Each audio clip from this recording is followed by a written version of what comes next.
Hey, what's going on everybody? Just playing a bit of Team Fortress 2 on Payload Upward. I really like this map. It's so good for the engineer. There's many places you can build and protect, and there's so much ground to cover, which makes playing engineer such a fun class. I'm using the default wrench for the Wrangler, which I do love to use but don't really use it too much. Kinda just sits there. And the Rescue Ranger, which I really want to talk a bit about.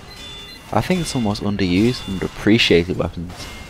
Most engineers run around the frontier of justice, looking to destroy people with crits or something. But Rescue Ranger gives that freedom and versatility to the engineer, so he's not just twatting his sentry over and over. He can actually roam around, help out the team, especially with engineers. And you know there's always going to be another engineer on red. And spread out your buildings as well, so they don't just get taken down in one push. Anyway, what I will talk about is what's happened in the video, because I've not really done that. But that's the problem with the engineer. 90% of the time, you're just swinging your wrench and making sure there's no spies. A demo kinda catches wind where my sentry is, but my rescue ranger has that covered, and that's what makes it one of my favourite weapons. Normally, I'd have to be standing right next to my sentry, taking damage, but instead I'm crouching on my dispenser, and in the end I think he just gives up. One thing I will talk about though is the speculative spy versus NG update. I really do hope this comes into fruition because my most played class is the spy and then the engineer, so hopefully you can add some new weapons or mechanics which kind of change how they're played, because right now, especially the engineer, there's not much variation on it. You know, no matter what you pick, unless you're in the gunslinger, you're going to be building a nest and maintaining your buildings, which really makes playing engineer boring to some people, and I kind of understand that.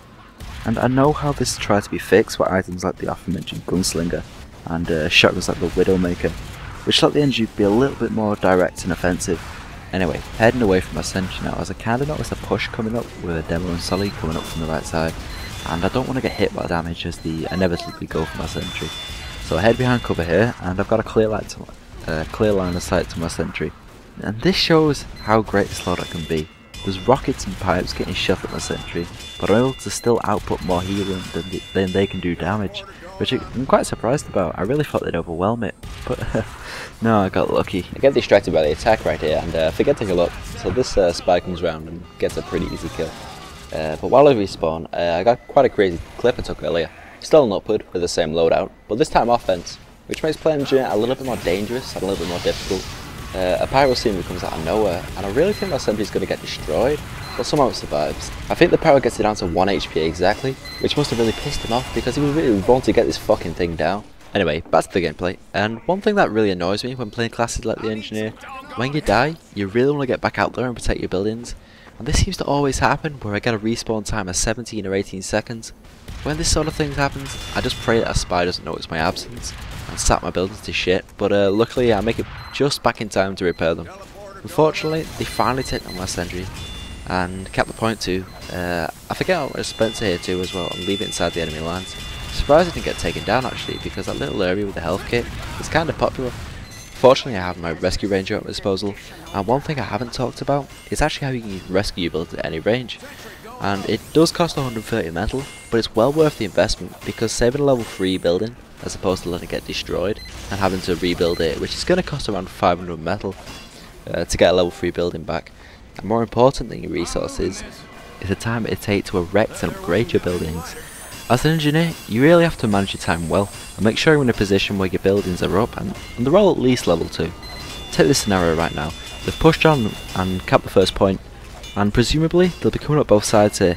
If I didn't have the rescue ranger, I'd either have to pray I didn't get destroyed trying to retrieve my dispenser, which would probably happen, or I'd have to abandon it entirely and build a new one, which would considerably slow me down and use up a lot of my metal too. Anyway, this has just turned into a rescue ranger tips video, which I didn't really intend, but hopefully you can take something away from this and maybe give it a try if you haven't already. Although said all that, it does have some very large downsides which do take some getting used to. One and probably the biggest flaws it has is how vulnerable it does make the NG. Because the engineer has never been the go-to class for direct fights, the rescue ranger doesn't really help him in that respect. As you can see, I'm forced to playing pretty reserved throughout this gameplay and just looking to chip in with some damage assisting my team. I do actually get a kill on demo later on, but he had really low health and luckily one shot was enough to kill him. But the rescue ranger, it only has 4 shots loaded at a time and is a projectile as opposed to hit scan weapons like the default shotgun, which does take some getting used to the projectile speed and the slight dip it has, much like the Huntsman, so you usually confine to just using your melee and 1v1s or your pistol.